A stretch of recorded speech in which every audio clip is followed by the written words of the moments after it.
기도로 시작을 하도록 하십시다. 자, 잠깐 기도드리고 오늘 예배 시작하도록 하겠습니다. 하나님 아버지 감사합니다. 이 마지막 때에 정말 주님께서 약속하시는 그날이 점점 더 빨리 옴을 우리는 또 발견하고 있습니다. 물론 어떤 느낌으로 하는 것이 아니라 하나님이 이미 우리에게 약속하신 말씀을 통해서 우리가 깨달을 수 있는 줄 압니다. 정확하게 그때는 언제일지 모르지만 점점 가까이 오고 있다는 사실은 분명한 사실입니다. 이런 때 참으로 구원받은 성도는 늘 하나님 앞에서 예배자가 되어야 되는 줄 압니다. 그 예배자가 올바른 예배의 모습은 어떤 장소에 국한되는 것이 아니라 어느 곳에 있든지 하나님과 나와 정말 사랑의 교통함을, 교제를 말씀 안에서 예수 그리스도와 함께 나누는 그런 시간이 주어져야 될 줄 압니다. 오늘 이렇게 주님의 말씀을 통해서 주님 앞에 합당한 예배가 드려질 수 있는 그런 시간을 주신 것을 감사드립니다. 오늘도 귀한 주님의 말씀을 통해서 이 마지막 때 정말 주님이 속히 오신다는 그때의 지혜를 얻게 하옵소서. 예수님의 이름으로 기도드리옵나이다. 아멘. 자, 오늘 요한계시록 22장 몇 군데만 우리가 좀 찾아서 좀 보고 오늘 내용을 같이 생각해 보도록 하죠. 요한계시록 22장 자, 우선 6절 한번 보세요. 6절 또 그가 내게 말하기를 이 말은 신실하고 참된지라 주 곧 손자들의 영예의 하나님이 그의 종들에게 결코 속히 될 일을 보이시려고 그의 천사들을 보내셨도다. 자, 7절에도 보라 내가 속히 오리니, 다음에 조금 더 지나서 12절에 보라 내가 속히 오리니 내가 줄 상이 내게 있어 각 사람에게 그의 일한 대로 갚아주리라. 또 끝에 20절 20절 이것들을 증거하신 이가 가라스 때 내가 진실로 속히 오리라 하시거늘 아멘. 주 예수여 오시옵소서. 여기 계속 반복되는 단어가 있죠. 속히 오신다는 이 단어가 내가 속히 I come quickly. quickly라고 하는 것 많이 들어. 퀵 서비스 할 때 많이 들어보잖아요. 퀵은 빨리 오는 거거든. 속히 오는 건데 I come quickly 하면 내가 속히 온다, 빨리 오겠다. 근데 이게 맨 요한계시록 22장 끝에 보면 한 번만 쓴 게 아니라 지금 4번을 반복해서 계속 내가 속히 오리라, 속히 오리라, 속히 오리라, 이렇게 속히 오리라. 이걸 기록한 때가 언제죠? 지금부터 2000년 전이에요. 2000년 전인데 속히라고 하는 기간이 2000년이 걸렸으니까. 그러니까 하나님의 시간과 또 우리가 우리 시간대 안에 들어가 있으니까 이 시간이라고 하는 개념 자체가 다르죠. 근데 어쨌든 여기서 마지막 요한계시록 맨 끝에 내가 이제 속히 될 일, 속히 오리라 라고 하는 이 말씀이 이제 우리가 지금 사는 이 시대에 더 빨리 이 말씀을 통해서 지금 적용이 된다는 사실을 우리가 지금 경험하고 있어요. 특히 올해 1월 달서부터 중국 우한에서 발생된 그 코로나 우한 폐렴 때문에 지금 이제 전 세계가 두려움에 떨고 점점 또 아직까지 확산되고 있죠. 뭐 언제 끝날지, 언제 그것이 종료가 될지 그건 뭐 아무도 몰라요. 근데 어쨌든 지금 2달이 지났는데 지금 3달째 지금 들어가고 있는데 계속 전 세계적으로 확산되고 있어서 사람들이 그것 때문에 염려와 걱정이 많은데, 오늘은 사람들은 이제 이런 문제가 전염병이 일어난다, 뭐 어디 지진이 났다, 그러면 이제 하나의 그 이슈거리가 된 거예요. 전에 일본에 쓰나미가 있었을 때 뭐 쓰나미를 당한 사람 입장에서는 이 큰 일이지만 그걸 구경하는 사람 입장에서는 뭐 관심을 갖고 뭐 그거 보면서 아이고 어쩌나 뭐 탄식을 하고 아이고 큰일 났네 이렇게 하지만 내 일은 아니잖아. 그러니까 또 뉴스 나오면 그거 자꾸 보고 싶고 또 궁금하고. 그러니까 내가 막상 당사자가 아닌 이상은 그건 구경꾼밖에 안 되는 거예요. 그냥 구경하는 거지. 그냥 웃으면서 구경할 수가 없으니까 그냥 아이고 어쩌나 이렇게 탄식을 하지만 실상은 사실은 아무 관계가 없는 거거든.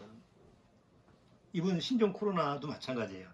내가 막상 코로나19에 확진이 돼가지고 병원에 입원해서 뭐 아예 감금이 됐다, 뭐 그렇게 확진 환자가 돼서 격리가 됐다. 그러면 막상 내일이 되지. 아이고 내가 하필이면 왜 이게 걸렸나 이렇게 되지만 아직 걸리지 않은 사람 입장에서는 여전히 매일마다 뉴스 보면서 아이고 어쩌지 이런 구경꾼밖에 안 된다는 거지. 그래서 그 문제가 지나면 뭐 일본의 쓰나미 지나가 버리면 뭐 그런 일이 있었구나 그리고 지나가 버려. 또 뭐 어디 지진이 일어났다 그럼 또 그것도 그때는 또 막 관심을 갖고 구경하다가 그거 지나면 또 구경할 게 없으니까 또 지나가 버리는 거 아니에요? 이 세상이 다 그렇다는 거지. 그렇지만 우리가 구원받고 나서 참으로 구원받고 나서 성경을 하나님의 말씀을 통해서 이 시대를 조명하고 때를 지혜롭게 이렇게 분별하는 방법은 어떤 사건이나 어떤 문제가 일어났을 때 그것을 보고 구경만 하지 말고 전후를 한번 생각해서 왜 이런 것이 일어나지? 그리고 그 일이 일어난 그 이후의 문제는 또 어떻게 벌어질까? 이런 것까지 우리가 좀 같이 한번 성경을 통해서 지혜를 얻는 것이 그것이 올바른 그런 마음의 자세라고 생각을 해요. 그래서 오늘은 이제 신종 코로나 이제 이름이 붙었는데 코로나 19가 과연 어떤 영향을 미치고 또 코로나 19가 이제 뭐 이제 잠잠해지고 끝나더라도 그 이후에 어떤 그 진로가 어떤 방향으로 나아갈 것인지 이런 부분을 같이 한번 성경을 통해서 생각해 보려고 합니다. 이제 이번 신종 코로나 이게 발생이 되면서 그런 생각을 해요. 코로나 크기가 신종 바이러스 크기가 얼마나 작을까? 바이러스. 예, 뭐 숫자로 얘기하면 그 측정하기가 힘드니까 보통 이 박테리아도 현미경을 보잖아요. 현미경으로 박테리아를 봐야 되는데 박테리아가 축구 경기장만 하다 하면 바이러스는 그 축구 경기장에 축구공만 하대. 그러니까 그만큼 작지 바이러스가. 그런데 눈에도 보이지 않고 현미경으로도 아주 낮게 이렇게 봐야 되는 그 작은 바이러스 입자 하나가 전 세계를 지금 들끓게 하고 사람을 두렵게 하고 그래요. 21세기 과학 문명에서 한번 상식적으로 그렇게 생각을 해봐요. 사람들이 거칠 것도 없고 무서워할 것도 없고 정말 교만이 하늘을 찌르잖아. 21세기 과학 문명에서 또 의료 그 기술은 얼마나 발달됐어요. 못 고치는 병이 없잖아. 지금 뭐 거의 죽을 병도 살려서 이제 뭐 삶의 연장이 시키잖아. 그만큼 100세 시대까지. 그러니까 이런 의료 과학이 발달되고 의술이 발달되고 과학 기술이 발달됐음에도 불구하고 눈에도 보이지 않는 바이러스 하나가 이거 이유도 몰라 원인도 몰라 정말 성도 몰라 이름도 몰라 전 세계에 그 파장을 일으키는 걸 보면 정말 우리 인간이라고 하는 것이 너무 미미하다는 거죠. 그런데 여전히 이제 사람들은 이런 문제가 일어나면 지도자가 나타나서 뭐예요? 바이러스와 전쟁을 선포하고 우리는 승리할 거다. 뭐 이렇게 해서 그렇게 뉴스에 보면 그런 얘기가 나오죠. 아니 바이러스가 자기 눈에 보이지도 않은 바이러스하고 전쟁을 한다는 자체가 그거 좀 우스운 거 아니에요? 그리고 보이지도 않는 그 바이러스하고 전쟁을 해서 승리를 다짐하고. 그러니까 인간이라고 하는 존재가 사실 어떻게 보면 굉장히 미약하고 사실 무능력한데 하나님 앞에서는 가장 머리를 그냥 빠시 올리고 하나님을 대적하는 그런 교만의 존재가 사실 모든 피조물 중에 인간밖에 없어요.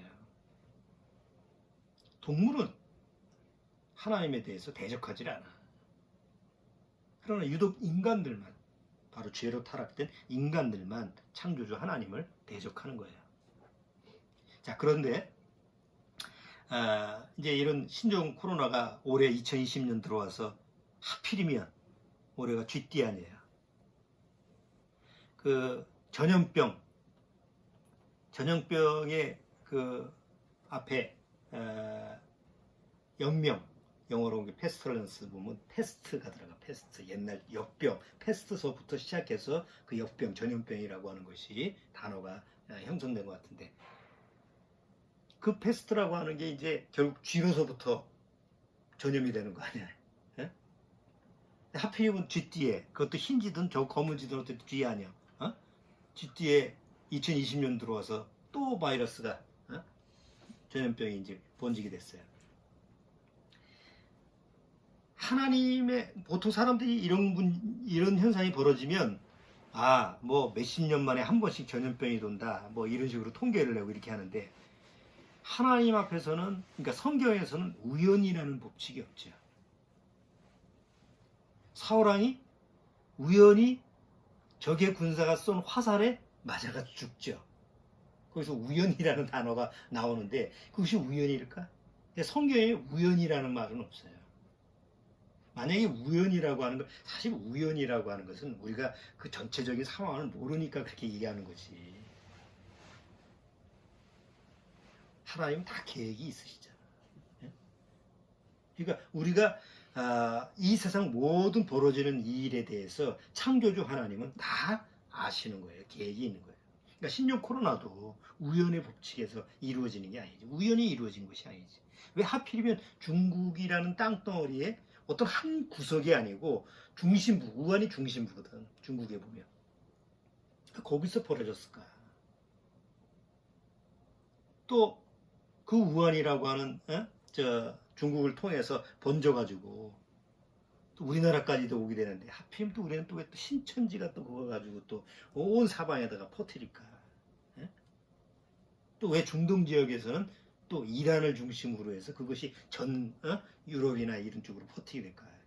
우리가 나타나는 현상은 그런 부분에 대해서 뭐 나타났으니까 그렇구나 하지만 사실 그것이 우연이라는 것은 없죠. 그걸 우리가 알 수는 없지. 억지로 꿰다 맞춰가지고 뭐 성경에다가 그렇게 하면 안 되죠. 그러나 다나 분명히 우리가 알아야 되는 것은 세상에 우연이라는 것은 없다. 그럼 왜 신종 코로나라고 하는 것이 하필이면 2020년도에 들어와서 이런 것이 벌어졌을까?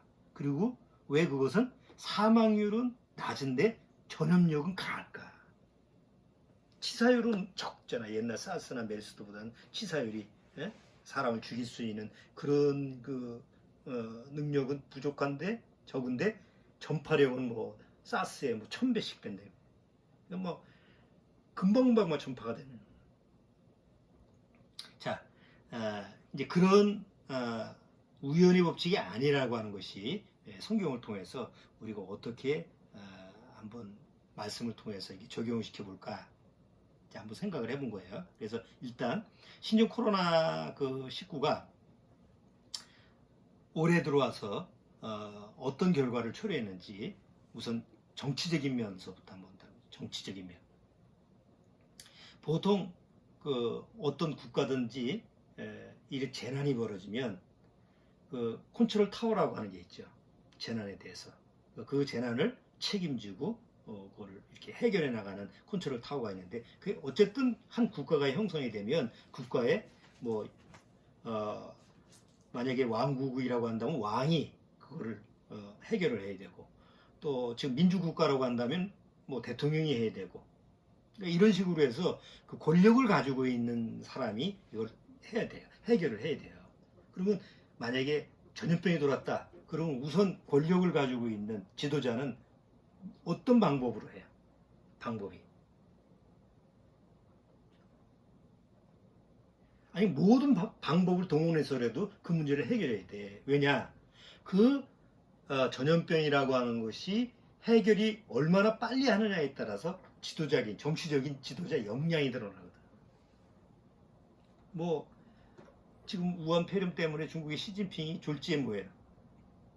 또 옛날에는 또 강력한 권력을 가지고 아주 그냥 영원히 해먹을 것 같은 그런 위치의 모습이잖아. 근데 우한 폐렴 때문에 오히려 그냥 지금 졸지에 떨어지잖아. 왜?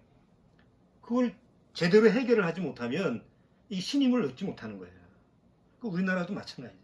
우리나라 대통령도 이거 잘 통제가 돼서 이제 끝날 것 같다라는 말을 또 함부로 했다가 이제 갑자기 일어나니까 그것 때문에 또 지금 이 아주 난처해진 거 아니에요. 그러니까 지도자의 역량이라고 하는 것이 이런 재난, 재해 이럴 때 어떻게 그것을 해결하느냐에 따라서 지도자의 역량이 드러나게 돼 있어요. 그러다 보니까 어떤 재난과 재해가 국가에서 일어나면 지도자는 강력한 권력을 사용할 수밖에 없어요. 그러니까 통제를 하고. 아니, 그거를 해결하기 위해서는 그 상황을 통제하기 위해서 강력한 통제력이 필요하거든.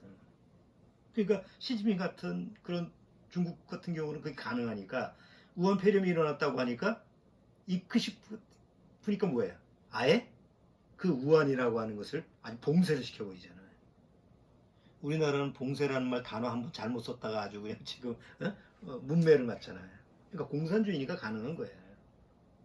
자, 강력하게 통제를 하고 그리고 만약에 거기서 뛰쳐나오면 제재를 가한다라는 감시 통제를 하다 보니까 그것이 이제 그나마 거기서 통제가 되는 거지. 그러니까 우리나라도 지금 우한 폐렴 이제 코로나19가 이제 막 신천지를 통해서 막 번지니까 어떻게 해요? 강력하게 경기도 이재명 지사 같은 사람은 강하게 가서 명단을 확보를 하고 강제적으로도 법을 사용해서 그러니까 그렇게 해서 뭔가 해결하려고 하는 게 정치적인 그런 방법이에요.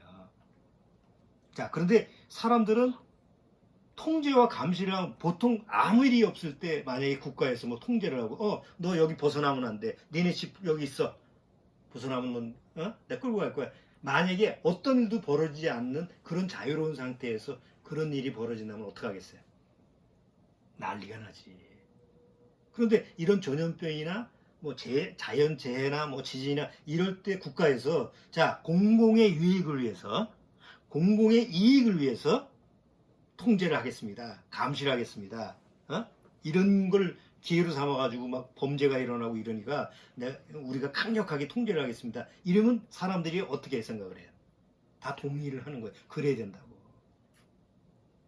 그러니까 정치적인 그런 입장에서 지금 신종 코로나가 왔을 때 모든 사람들이 우리나라뿐만 아니라 전 세계적으로 이런 전염병이나 재해가 일어났을 때 어떤 국가의 통제가 감시가 딱 이루어지더라도 우리는 거기에 동조를 해야 된다. 이게 이제 자연스럽게 이게 흘러가는 거지.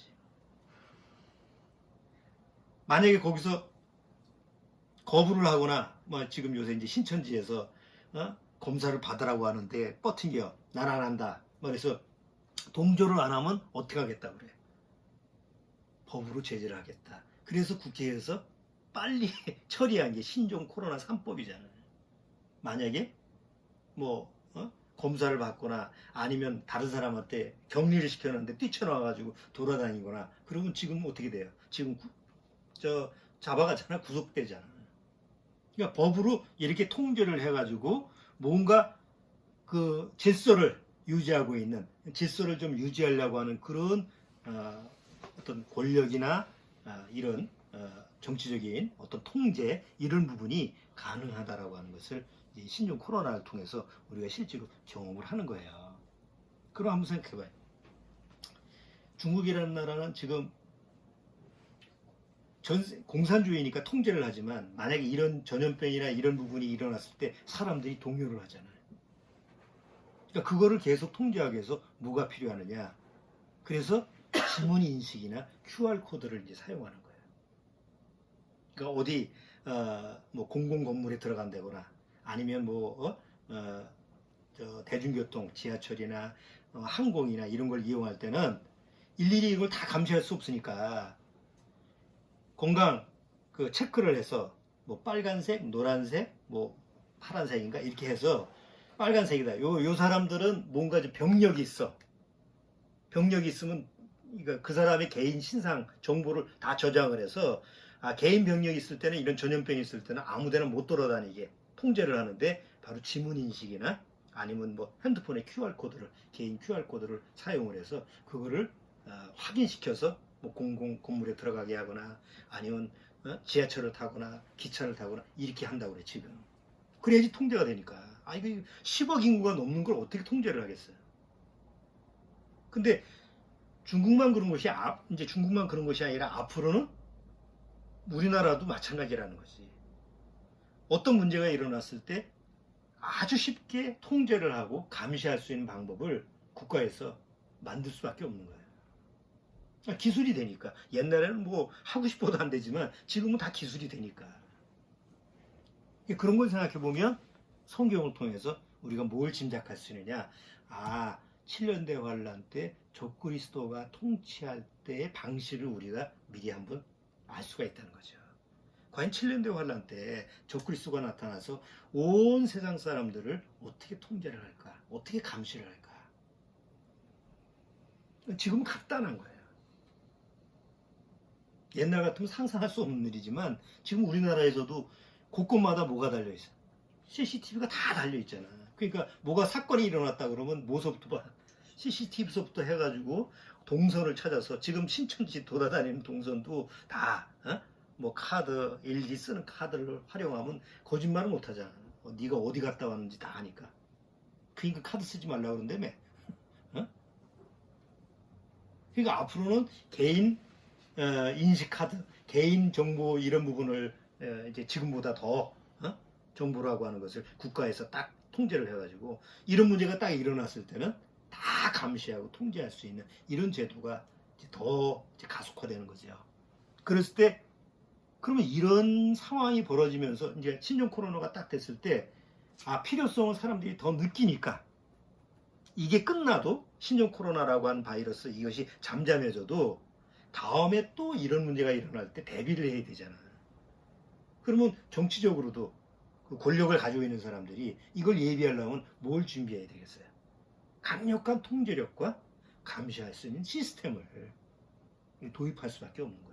그리고 사람들은 이런 경험을 통해서 그럴 때는 동조를 해야 되는구나. 공공의 유익을 위해서 우리가 동의를 해야 된다라는 어떤 이제 인식이 생긴 거지. 그러면 성경을 통해서 마지막 7년대 환란 때 적그리스도가 와서 사람에게 개인 표를 받게 해서 그걸 가지고 매매를 하고 그거 가지고 세상에서 살게 하는 것이 그게 성경에서 그냥 먼 훗날 뭐 이루어지는 게 아니라 지금 이루어지는 아주 빨리 이루어지는 과정이구나라는 것을 이번에 이제 더 확실히 알게 되는 거지. 그렇잖아요. 한번 요한계시록 13장 요한계시록 13장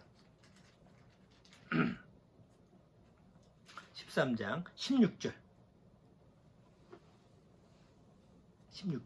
저가 모든 자 곧 작은 자나 큰 자나 부자나 빈궁한 자나 자유한 자나 종들로 그 오른손이나 이마에 표를 받게 하고 누구든지 이 표를 가진 자 외에는 매매를 못하게 하니 이 표는 곧 짐승의 이름이나 그 이름의 수라.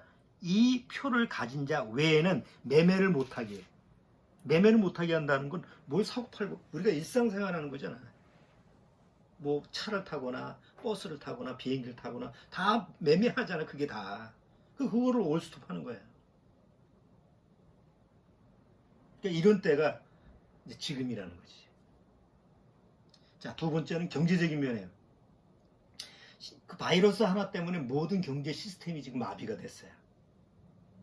뭐 전염병 자체라고 하면 옛날 같은 시대에는 옛날에 뭐 패스트라든가 이럴 때는 지금처럼 뭐 복잡한 시대가 아니니까 전염병이 한번 돌면 농사 짓는 사람은 농사만 짓고 살고 이러면 되잖아. 근데 지금은 옛날처럼 그런 농경사회가 아니거든요. 어디 나가가지고 물건을 사서 먹어야 되잖아, 슈퍼도. 근데 요번에 이제 신종 코로나가 딱 벌어지고 나서 사람들이 일단 통제와 뭐 어디 움직이지 못하니까 중국 우한 같은 경우는 거기에 갇혀 사는 사람, 우리가 뭐 그런 상황을 모르니까, 거기 공산주의니까 모르지만 그 안에 사는 사람의 삶은 거의 준지역이나 마찬가지일 거예요. 옆에는 죽어나가는 사람이 있고. 우리나라도 일단 신종 코로나 때문에 이제 경제적인 면에 큰 문제가 있어요. 가장 이제 처음 영향을 받는 사람은 이제 여행객들, 여행하는 사람이 통제가 되니까. 그러면 여행객들이 여행을 안 가면 그 여행을 하는 운송수단이 다 망하죠. 비행기서부터 뭐 비행기, 배, 철도 뭐 이런 거 다. 어? 거기에 뭐 비행기면 비행기만 타고 가나? 어? 배만 타고 가나? 그럼 가다가 먹어야 되잖아. 그럼 거기에 연관되는 또 그 식당들 다 망하지. 그러면 거기 갈 때 그냥 가나 옷도 사야 되고. 그러니까 다 모든 시스템이 뭐 하나가 망하면, 옛날 같으면은 뭐 농사를 못 지면 그냥 거기서 죽으면 그만이지만, 요새는 하나가 망하면 연쇄 반응으로 계속 다 일종의 도미노잖아. 지금 우리나라의 그 신종 코로나가 주는 영향도 똑같은 거야. 지금 이제 한 달 넘었어. 지금 2달째 이제 가잖아. 그럼 이게 2달, 3달 가면 결국은 그 여파가, 지금은 잘 피부적으로 못 느끼지만 그 이후에 신종 코로나가 끝나고 나서 보면 그 여파가 이제 서서히 밀려드는 거예요. 뭐 시장도 폐쇄가 되고. 옛날 우리나라가 이제 IMF를 겪었잖아요. IMF가 뭐예요? 국가 부도가 난 거잖아요. 국가 부도가 왜 났어? 우리나라가 부도가 난 이유가 뭐예요? 경제 시스템이 망가져서 그런 거잖아요.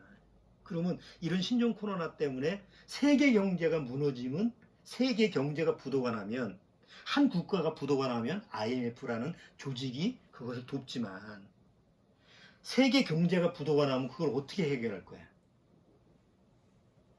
그냥 세계 경제 시스템이, 지금 이 전염병이 전체적으로 돌아서 세계 경제 시스템이 지금 부도가 나게 생겼다 그러면 누가 나설 거냐고. 그때 나타나는 인물이 바로 적그리스도라는 거예요. 내가 해결해 줄게. 그럼 내가 해결해 줄게 하면서 모든 나라가 통합돼서 내 통제에 다 들어와라. 그럼 내 통제에 들어오려면 다 표를 받아라. 표를 받으면 내가 골고루 잘 살게 해줄게. 지금 같은 상황은 이렇게 전염병이 돌아도, 전염병이 이렇게 한 바퀴 돌면 가장 심한 게 부익부 빈익빈이에요. 중국에서도 그렇다며. 부자는 그냥 그런 대로 그냥 그렇게 살고 그러는데, 중산층하고 이 못 사는 사람들은 가장 큰 타격을 입는 거예요. 아예 중산층도 없어. 이 상황에서는 그냥 가장 이제 부자들만 그냥 견뎌내는 거예요. 그럼 어디나 다 마찬가지잖아. 그런 불협화음을 적그리스도가 나타나서, 내가 공평하게 해줄게. 뭐 잘 먹고 못 먹고 안 해줄게. 그러면 누구나 환영을 하지. 공산주의니까. 근데 그걸 적그리스도는 어떻게 통제를 해? 표를 받게 하면 가능한 거예요. 다 가지고 있는 재산 이런 거 가지고 화폐가 안 돌아가고 다 숫자로 돌아가는 거니까. 그러니까 7년대 환란 속에서는 그게 가능한 거죠. 그래서 이런 발판이 이제 서서히 지금 이루어지고 있었는데, 요즘 이제 올해 들어와서 신종 코로나 이제 19가 하면서 그게 더 가속화된 거예요. 속도가 더 빨라진 거예요. 세 번째는 사회적인 면함. 사회적인. 지금 1990년도서부터 개인주의가 아주 팽배해졌어요. 우리나라도 마찬가지고. 그래서 우리나라도 뭐 처음에는 웹 2.0 세대, W 세대, 88만 원 세대, 뭐 3포 세대, 뭐 계속 해마다. 그리고 이제 요즘 와서 N 세대. 그 다음에 지금은 이제 G 세대. G 세대라는 건 글로벌. 그러니까 세계화가 되니까 글로벌 세대 이렇게 하는데, 사실 철저한 개인주의잖아요. 신종 코로나 19 오면서 더더욱 개인주의지. 지나가다가 사람 지나가다가 피해가 이게 나도 이렇게 산책을 하잖아. 운동을 하고 보면 같이 이렇게 걸어가다 보면 같이 가면서 옛날 같으면 그냥 무심코 지나잖아. 근데 지금은 이렇게 사이가 벌어져. 이렇게. 특히 마스크를 안 쓰면, 내가 마스크를 혹시 잊어버렸어. 그럼 멀리서부터 저 옆으로 가. 그러니까 점점 개인과 개인 간에, 안 그래도 개인주의인데 이런 신종 코로나 때문에 사람들이 사람을 가까이 하기를 싫어하는 거예요. 그리고 요즘 그게 가능하잖아요. 뭐 직장도 재택근무하고 뭐 사람과 부딪힐 필요도 없지. 요새 뭐 쇼핑도 뭐 다 온라인 가지고 주문을 하면, 그리고 옛날 같으면 주문을 하면 집에 와서 꼭 확인을 받고 도장을 받고 그러는데 요즘 그게 아니잖아. 문 밖에다가 놓고 가면 되잖아. 사람을 부딪힐 필요가 없는 거야. 만날 필요가 없는 거야. 그러니까 철저하게 개인주의 시대인데, 디모데후서 한번 보자. 디모데후서 3장. 그 개인주의 시대가 좋은 거냐? 디모데후서 3장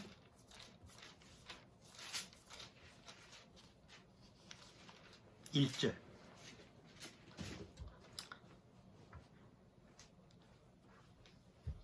자, 디모데후서 3장 1절.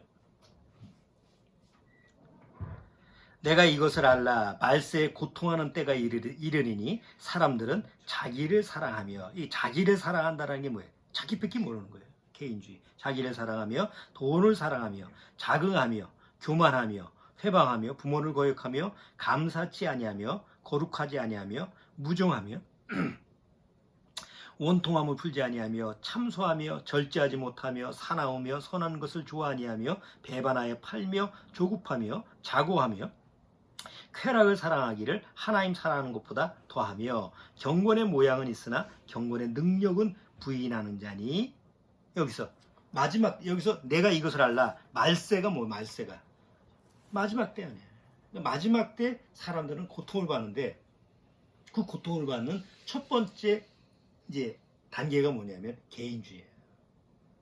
뭐 요즘 젊은 세대가 뭐 그건 개인주의가 아주 몸에 밴 거지. 사회적으로도 이런 식으로 가는 거예요. 그 다음에 마지막 이제 종교적인 면을 한번 보죠. 올해 신종 코로나가 준 그 영향 중에서 가장 큰 타격이 종교적인 면이라고 생각해요. 여태껏 우리나라에서도 어떤 전쟁이 일어났다고 해서 종교적인 집회, 종교적인 모임을 안 가진 적은 없었다고. 우리나라의 개신교만 해도 6.25 전쟁 때도 주일날은 꼭 모여서 예배를 드리는, 우리가 주일 성수라고 하는 말을, 주일은 거룩하게 지킨다라는 말을 하는데, 그게 이제 지켜져 왔는데 이번 신종 코로나 19 때문에 이런 문제가 생기는 거예요. 그건 불교도 마찬가지고 뭐 지금 성당 캐톨릭도 마찬가지고. 그래서 계속 뉴스 보면 요새 뉴스에 나오는 그 대사 중에 하나가 처음으로 한 번도 그런 적이 없었다는 거지. 불교 종단에서도 한 번도 신 적이 없었는데, 또 카톨릭 성당에서도 아니 전쟁이 나서도 미사를 드리고 그랬는데, 개신교에서도 전쟁이 나서도 전쟁통에도 예배를 드리고 있었는데, 아니 바이러스가 전염병이 돈다고 해서 예배를 안 드려? 근데 지금은 가능한 거야. 옛날에는, 지금 온라인 시대가니까 이게 가능하지, 옛날에는 그런 게 없었잖아. 대체할 수 있는 방법이 없으니까 전염병이 돌아도 정말 신을 믿는 사람들은, 또 이슬람교 믿는 사람들은 전염병이 돌아도 자기 신한테 5번 절해야 되고, 카톨릭 나가는 사람도 전염병이 돌아도 전쟁이 나도 또 같이 모여가지고 뭐 순교를 각오해서라도 미사를 드리고. 우리나라 개신교도 그렇잖아. 개신교도 뭐 우리는 죽어도 예배를 드려야 되겠다. 그래서 뭐 예배당이 불타가서 죽는다 할지라도 모이고 그랬잖아. 대체할 수가 없어서 그 당시에는 모이지 않고, 그런 장소에 모이지 않는 이상 뭐 예배라고 하는 것이 형성이 안 되니까. 근데 요즘 시대는 그렇게 안 모여도 예배 드릴 수 있는 대체 상황이 만들어진 거예요. 그게 온라인 영상 예배죠. 지금 우리도 이렇게 영상으로 하는 것처럼. 이게 옳으냐 그러냐 이런 문제를 떠나서 지금 왜 하필이면 이런 종교적인 면에서 이런 현상이 벌어지느냐. 이거는 앞으로 종교가 어떤 방향으로 갈 거냐라고 하는 쪽으로 우리가 한번 생각을 해봐야 돼요. 올 6월에 네덜란드 그 헤이그에서 6월 달에 세계 종교 통합회의가 열려요. 쉽게 말하면 모든 종교가 하나가 되자. 그래서 하나로 이렇게 뭉치자 그러면 거기서 회의를 해서 아니 뭐 너나 나나 똑같은 신을 믿는 거 아니냐. 어? 그러니까 같이 하나고 하고 목적은 우리가 세계 평화를 위해서 힘쓰자. 그러면 이제 거기 이제 동조하는 종교들이 이제 모일 거예요. 그럼 어디서 예배를 드릴 거야? 옛날엔 불가능하잖아. 뭐 어떤 나라마다 뭐 돌아다닐 수도 없지만 지금은 영상으로 우리가 다 예배드리면 되지 않냐? 각자 집에서 다 영상을 보고 하면 똑같은 신을 믿는 그런 방식으로 해서 우리가 예배드리면 되는 거니까 그렇게 하자 그러면 가능한 거예요. 그럼 여기에 동조하지 않는 세력들은 다 이단이다.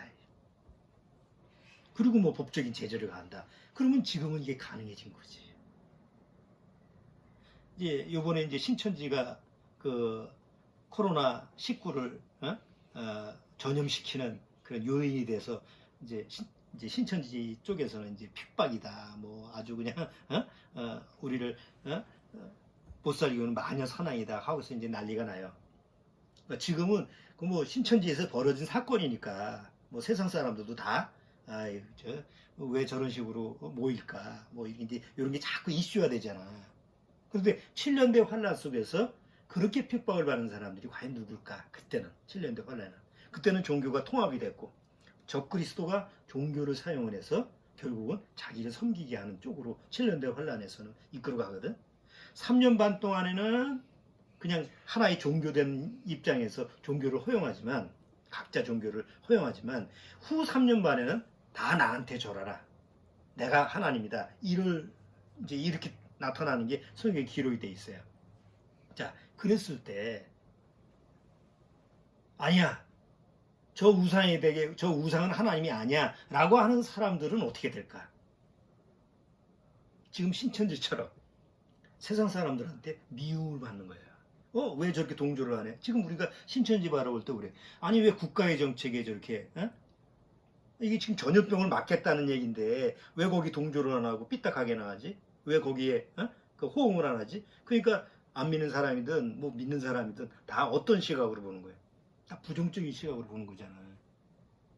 그러니까 요거를 7년대 환란 쪽으로 딱 가보면, 진짜 그때 구원받은 사람들이 있고 하나님을 정말 섬기는 사람들이 있었을 때 세상 사람들은 그렇게 볼 거라는 거지.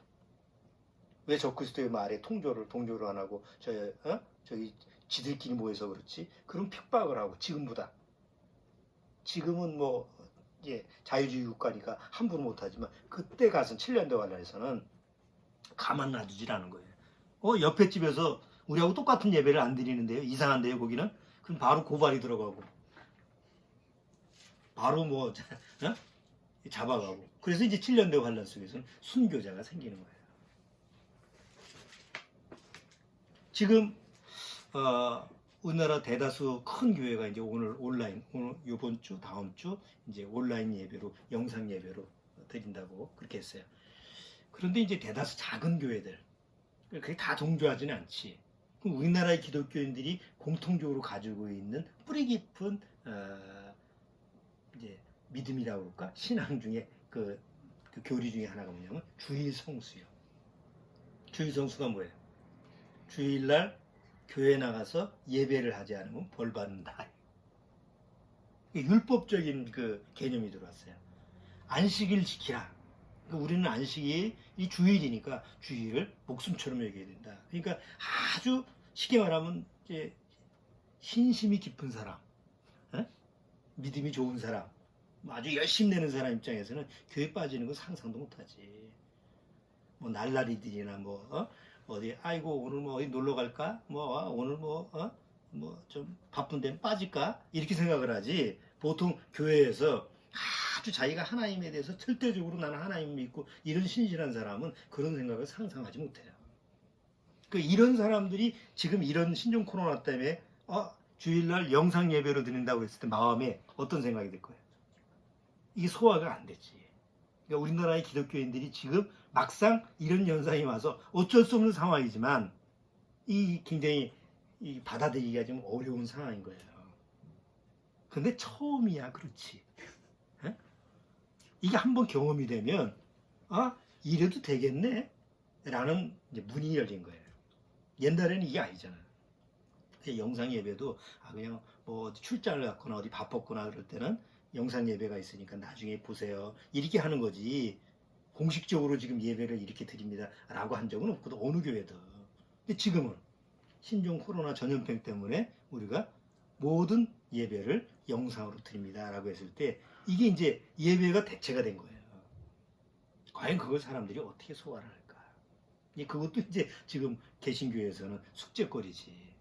근데 중요한 거는 예배 장소나 예배 시간이나 지금 이런 것이 중요한 것이 아니라 하나님 앞에서 중요한 것은 예배자가 중요한 거예요. 정말 하나님 앞에서 구원받은 사람만이 하나님 앞에 예배자가 될 수 있는 거지. 구원을 받지 못하면 이미 예배자 자체의 자격이 안 되거든. 그게 뭐 어느 교회 장소에 가 있든지 아니면 뭐 내가 어떻게 뭐 그 100년 전통이 있고 뭐 그런 어떤 종교적인 면을 가지고 있다 하더라도 하나님 앞에서 먼저 거듭나지 않으면 그 예배 자체가 하나님 앞에서는 하나님이 받으시는 게 아니잖아. 그래서 이제 요즘 이제 그런 현상이다 보니까 또 교회도 굉장히 좀 대형 교회라든가 이런 부분에 대해서 사람들이 이건 너무 획일적이고 의미가 없다 이런 사람들, 또 교회에서 요새 좀 부정적인 그런 시각을 가지고 있는 사람들이 가정교회로 이제 많이 이탈한다고 그래요. 그래서 가정교회가 많이 생긴다고 그러더라고. 그 다음에 또 마음이 맞는 사람끼리 이렇게 쉽게 말하면 동호회, 기독교 동호회처럼 이렇게 모여가지고 이렇게 이런 게 점점 늘어난다고 그래요. 그런데 대형교회를 나가든 중소교회를 나가든 가정교회를 나가든 중요한 것은 그 교회가 중요한 것이 아니라 지금 아까 전에 한 것처럼 내가 하나님 앞에서 진짜 하나님 앞에 예배 드릴 수 있는 예배자가 되어 있느냐가 중요한 거죠. 그건 무시하고 그냥 우리는 뭐 우리 나름대로 끼리끼리 이렇게 모여서 예배를 드리면 되지. 그건 아무 의미가 없는 거예요. 결국 나중에 적그리스도가 나타나서 야 너희는 다 나한테 예배를 드려 통합시켜가지고 그렇게 하면 그런가 보다 하고 쫓아갈 수밖에 없어. 예배 대상자가 하나님이 아니니까, 살아계신 하나님이 아니니까. 그렇잖아요? 내가 죽은 하나님을 섬기는 예배자라고 한다면 다른 이방 적그리스도가 나타나서 거짓된 것을 믿으라고 해도 뭐 그럴 수밖에 없어. 진짜 살아계신 하나님을 믿는 그런 거듭난 사람이 하나님께 예배자라고 한다면 누가 와서 다른 것을 예배 드려라, 예배 대상을 바꾸면 절대 거기에 동요가 안 되죠. 자, 오늘은 이제 코로나19 그 여파 때문에 정치적으로나 경제적으로나 사회적으로나 종교적으로 다 누가 결국은 앞으로 나타날 것이냐, 누가 통제할 것이냐, 누가 감시할 것이냐라고 하는 것을 좀 이게 드러내놓고, 지금까지는 이게 잘 안 알려졌는데 이번 신종 코로나19 때문에 그게 점점점 밝혀지는 것 같아요. 적그리스도가 나타나야 되겠구나, 나타날 수 있는 발판이 되는구나라는 것을 우리가 쉽게 눈으로 볼 수 있는 이런 현상이 이제 올해 들어와서 나타난 것 같아요. 그러니까 점점 더 가까운 거지. 주님이 휴거의 때가 가까워오고 주님의 재림의 때가 가까운 건 분명한 사실이에요. 자, 중요한 것은 주님이 언제 우리를 데려가신다 할지라도 항상 하나님 앞에서 예배자의 모습을 갖춰야 된다는 거예요. 구원받은 사람. 그래서 다음 주는 한번 하나님 앞에 예배자의 모습이, 참된 예배자의 모습이 뭘까? 요한복음 4장에 보면 사마리아 여자 보고 예수님이 그랬지. 이 산에서 말고 저 산에서도 말고 이제 하나님 앞에 참으로 예배하는 자가 예배할 때가 오는데 너희는 정말 영과 하나님 앞에 신실한 마음으로 하나님 앞에 예배를 드리라고 하는 이런 내용이 나와 있는데, 요한복음 4장을 통해서 하나님 앞에 진정한 예배와 또 그 예배를 드리는 예배자가 어떤 사람인가, 그런 모습을 다음 주에 같이 살펴보도록 할게요. 그래서 로마서 12장을 보면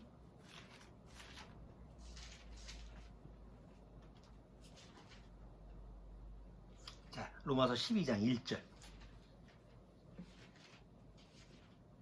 자, 같이 한번 읽어보죠. 그러므로 형제들아, 내가 하나님의 모든 자비하심으로 너희를 권하노니 너희 몸을 하나님이 기뻐하시는 거룩한 산 제사로 드리라. 이는 너희의 드릴 영적 예배니라. 이게 무슨 얘기예요? 아니, 혹 구원받은 사람들도 착각을 해요. 내가 영으로 하나님 앞에 예배 드리면 되지, 뭐, 항상 예배, 예배가 뭐가 그렇게 중요해? 예배 시간이 뭐가 중요해? 예배 장소가 뭐가 중요해? 오히려 구원받으면 오히려 그렇게 합리화시킬 수 있어요. 근데 여기 보면, 그러므로 형제들아, 내가 하나님의 모든 자비하심으로 너희를 권하노니, 너희 마음을, 너희 심령을, 이게 아니잖아. 너희 몸, 바디야, 바디. 너 육체, 너희 몸을 하나님의 기뻐하시는 거룩한 산제사로 드리라. 이는 너희의 드릴 무슨 예배? 영의 예배 안에 뭐가 들어가 있는 거예요? 우리 육체가 들어가 있는 거예요. 몸이. 이건 무슨 얘기를 하느냐? 하나님 앞에서 마음만으로 예배를 드리는 게 아니다 말이에요. 그러니까 지금 종교적인 면에 대해서 신종 코로나가 이제는 영상 예배로 예배를 드릴 수 있으니까 사람들이 어떤 생각을 하게 되는 거예요?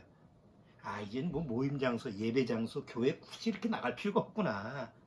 이런 게 이제 생길 수 있는 거야. 특히 구원받지 못한 사람한테는 더 합리화시킬 수 있지. 그래, 예배 장소가 필요해. 이렇게 사람들이 모일 필요가 뭐 있어? 그냥 개인적으로 집에서 그냥 영상 바라보고 그냥 내가 마음으로 하나님 앞에 기도하면 되지. 이렇게 합리화를 시켜서 하나님 앞에서 예배라고 하는 모습을 또 이렇게 끄집어 내리는, 하찮게 여기는 이런 모습이 나올 수가 있는데, 로마서 12장 1절에는 뭐라고 되어 있어요? 너희 몸으로 하나님 앞에 산제사를 드려라.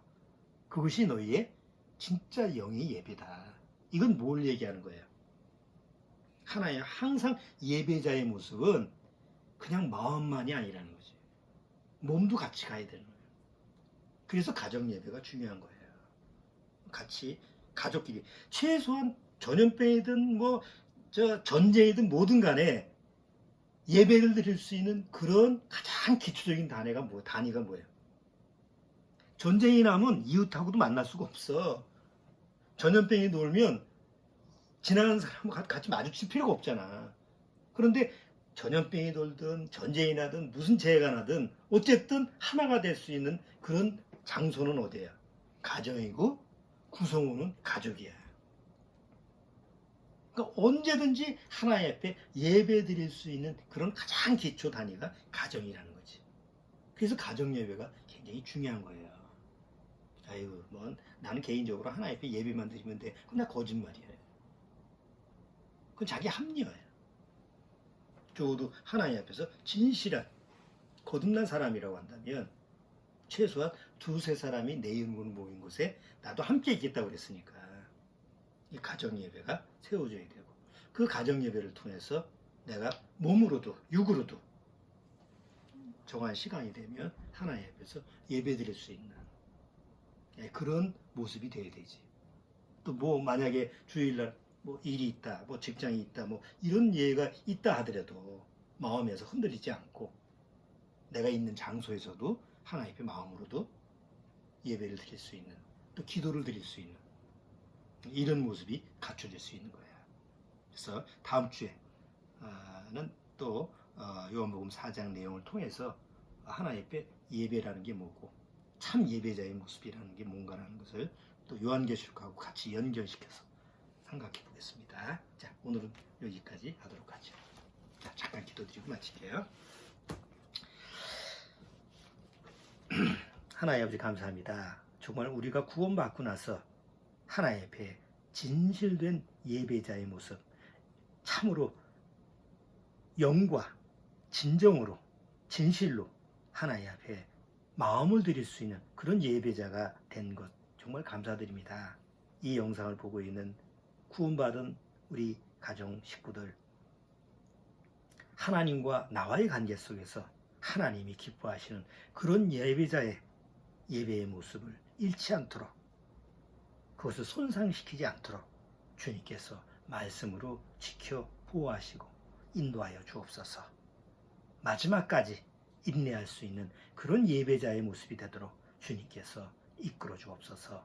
예수님의 이름으로 기도드리옵나이다. 아멘.